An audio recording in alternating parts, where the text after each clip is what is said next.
adik-adik, selamat datang di channel Uniguru, cerdas berbahasa Indonesia. Adik-adik, gimana nih kabarnya di semester ini? Mudah-mudahan kalian dalam keadaan sehat walafiat ya. Baik adik-adik, di video kali ini kita akan belajar tentang teks resensi. Pembelajaran di kelas 11 semester 2.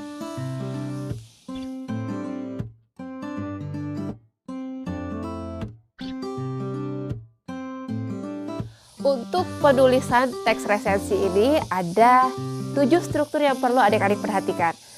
Yang pertama yaitu adalah judul resensi, yang kedua adalah identitas, kemudian yang ketiga pendahuluan, yang keempat isi, yang kelima kelemahan, yang keenam kelebihan, dan yang terakhir adalah penutup. Oke adik-adik, di sini Uniguru sudah punya contoh teks resensi yang Uniguru ambil di dalam koran. Nah, dari bentuk penyajiannya saja adik-adik bisa lihat bahwa memang teks resensi ini beda ya pola penyajiannya dengan teks-teks yang lain. Bisa adik-adik lihat di sisi kanan ini sudah ada foto sampul dari karya yang diulas. Nah, kebetulan di dalam teks resensi ini yang diulas merupakan buku berupa antologi cerpen Korea. Nah, kita akan coba untuk analisis struktur di dalam teks ini ya. Tadi kita sudah bahas ada 7 struktur di dalam teks resensi. Nah, struktur yang pertama bisa kita lihat di sini paling atas terdapat judul dari resensinya, yaitu Korea yang Tergiling Modernitas. Nah, bisa adik-adik lihat ada perbedaan judul resensi dengan judul karya yang diulas ya. Nah, memang judul resensi ini diberikan oleh si peresensi, gunanya untuk menarik perhatian pembaca ya. Nah, setelah judul, unsur yang kedua merupakan identitas. Ayo, yang mana merupakan identitas karya? Oke, betul. Ada di kotak warna ungu ya adik-adik. Nah, di dalam kotak ungu ini ada beberapa poin yang berkaitan dengan identitas karya yang diulas. Yang pertama yaitu adalah judul, kemudian penulisnya siapa, penerbitnya, nama penerbitnya, kemudian cetakan keberapa, tebal halamannya berapa, kemudian juga bisa ada nomor ISBN-nya, dan nama dari peresensinya. Nah, dengan adanya identitas tentu kita akan terbantu dengan informasi tersebut ketika kita akan mencari karya tersebut nantinya kalau kita tertarik dengan ulasan ini ya. Oke, setelah struktur yang kedua identitas, yang ketiga adalah pendahuluan. Kita akan coba baca tulisan bercetak tebal di bawah judul ini ya. Begitu pertama kali menemukan buku ini di sebuah pusat perbelanjaan di Jakarta, saya seketika tergoda pada desain sampulnya. Lebih dari itu pula yang tak kalah memikat ialah judulnya, New York Bakery, antologi cerita pendek Korea. Nah, di sini apa sih isinya adik-adik? Apakah ini memang merupakan pendahuluan atau sudah masuk kepada isi? Oke, dia disebut dengan pendahuluan. Kenapa? Ya, memang di dalam tulisan ini si penulis mencoba untuk memberikan ceritanya kapan sih dia bertemu dengan karya tersebut gitu ya. Nah, jadi di awal ini dia belum menceritakan mengenai isi dari karyanya. Kita lanjut lagi di paragraf selanjutnya yang ada di bawah. Korea memang menarik industri hiburan dan teknologinya tak bisa dipandang sebelah mata. Pariwisata Korea kian waktu juga semakin terdongkrak. Kota-kota seperti Seoul, Gyeongju, Changwon-si, atau Jeju Island sangat asyik sepertinya untuk dikunjungi. Di samping berbagai taman dan desa yang hijau seperti Seomjin River Train Village, ya kira-kira seperti itu ya bacanya ya. Oke, meski demikian harus diakui bahwa selama ini saya tak begitu tertarik pada Korea. Tapi ketika beberapa waktu lalu ada satu hal yang membuat saya menyukai Korea. Apakah itu? Tak lain tersebab film Parasit 2019. Film besutan Bong Joon-ho ini benar-benar bagus menurut saya. dan layak setidaknya menggait 1 piala Oscar 2020. Sejak itulah saya mulai menyelami Korea. Nah adik-adik, di sini apakah kita sudah menemukan bagian struktur yang lain seperti isi atau ini masih termasuk pendahuluan? Ya betul, di sini masih pendahuluan ya adik-adik, karena memang si penulis masih berusaha untuk memberikan gambaran secara umum mengenai hal yang berkaitan dengan karya ini, yaitu negara dari si penulisnya, yaitu Korea. Kemudian dia juga menceritakan awal mula dia menyukai karya-karya berbau Korea. Kita akan lihat lagi paragraf selanjutnya ya. Ternyata di balik gagap gempita dengan kemajuan Korea, rupa-rupanya tak melupakan kesusastraan. Ada sastrawan Korea yang mencuat namanya di khasanah sastra dunia.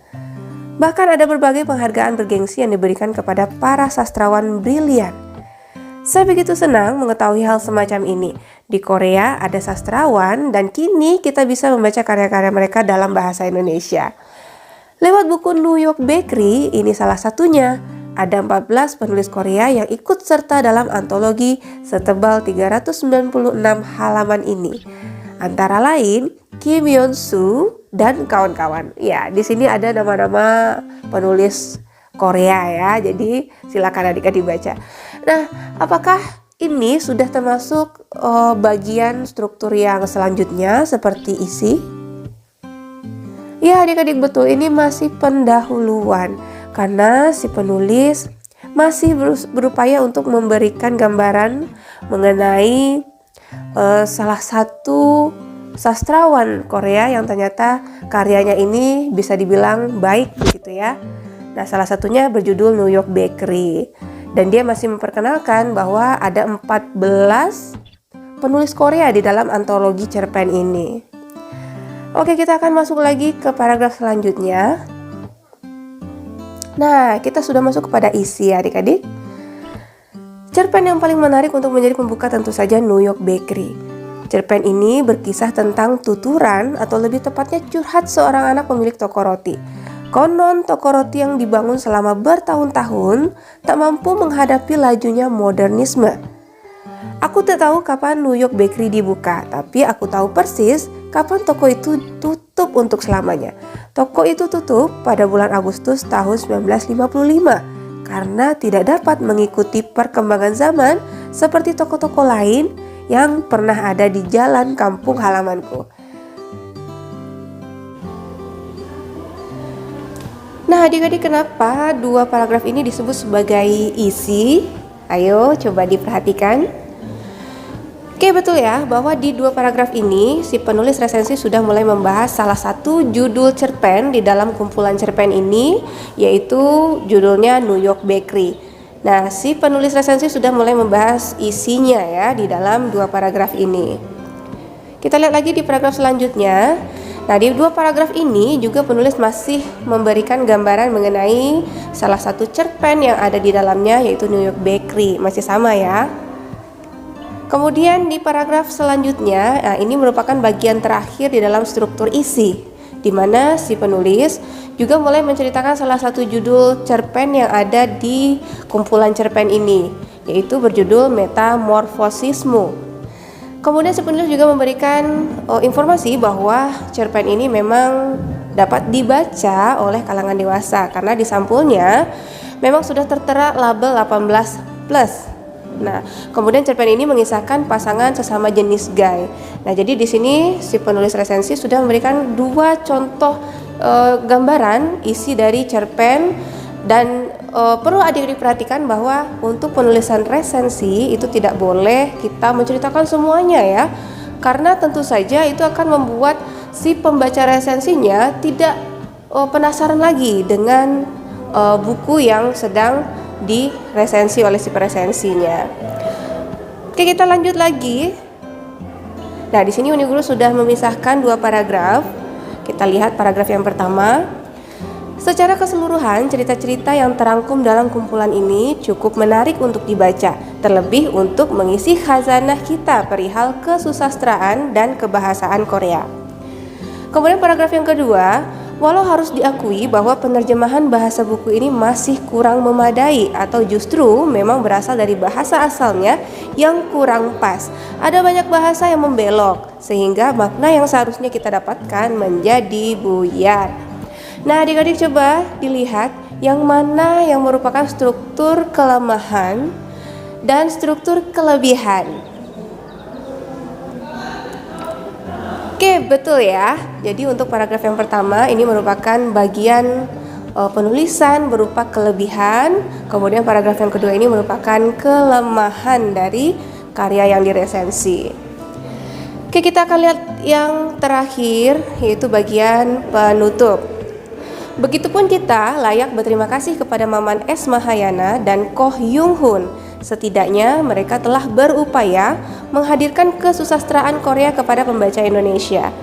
Semoga kedepannya hadir buku-buku terjemahan dari negara lain yang ikut meramaikan rak buku kita. Kita menanti gaung-gaung sastra dari negara yang selama ini kurang diekspos, padahal punya kualitas yang berdaya dan mampu bersaing. Nah, adik-adik, kenapa sih ini disebut sebagai bagian penutup? Oke, jadi di dalam penutup ini terdapat ucapan terima kasih gitu ya dari si peresensinya. Kemudian dia juga berharap, ada harapan ya, bahwa akan lebih banyak lagi buku-buku terjemahan yang seperti ini.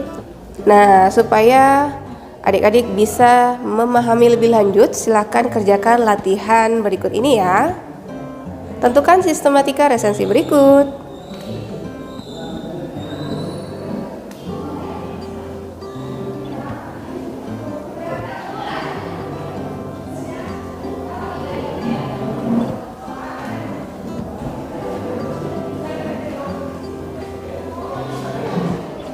Baiklah adik-adik, demikian saja penjelasan Uni Guru berkaitan dengan teks resensi. Jika adik-adik masih punya pertanyaan, boleh tuliskan di kolom komentar ya. Nah, adik-adik jangan lupa untuk dukung channel Uni Guru dengan menekan like dan subscribe serta bunyikan loncengnya agar adik-adik bisa mendapatkan informasi-informasi bahasa lainnya. Sampai jumpa!